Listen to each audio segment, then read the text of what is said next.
খুবই আস্থার সাথে বলতে চাই, যেই জায়গায় দাঁড়িয়ে আমি কথা বলছি, বিগত জুলাই আগস্ট মাসে বহুবার আমাদের কাছে আসতে হয়েছে। আমরা ভেবেছিলাম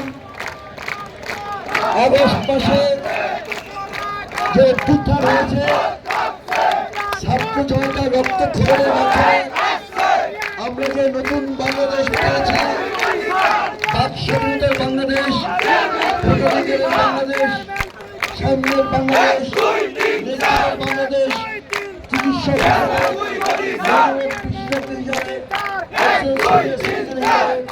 আমার জুনিয়র চিকিৎসকদের দাবি দেওয়া নিয়ে বহুবার আসতে হয়েছে।